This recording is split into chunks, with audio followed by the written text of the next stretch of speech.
How to fix iPhone charging but battery percentage not increasing. Hey everyone, welcome back to the channel. If you are new here, don't forget to hit the subscribe button and turn on the notification bell to not miss any updates.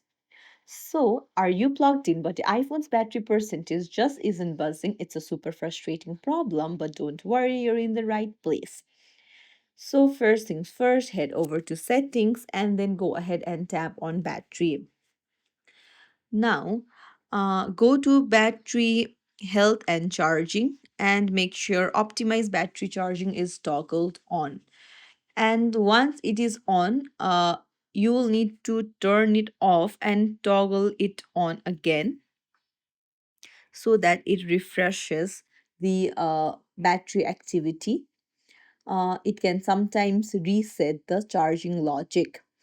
And if you see that your maximum capacity has decreased to under 70%, then that might be also the issue, and you might need to contact an Apple authorized service provider to replace the battery to restore full percentage. But it might also be a problem with your charging cable. So sometimes your charging cable and power adapter are the most common culprits. So look for any signs of damage like frayed wires, bent pins, or cracks. And the best way is to test this to try a different known good charging cable and adapter. If your iPhone starts charging correctly with these alternative accessories, then it's time to consider replacing your current ones. So if you found this tutorial helpful, don't forget to like the video and subscribe to our channel. Thank you for watching.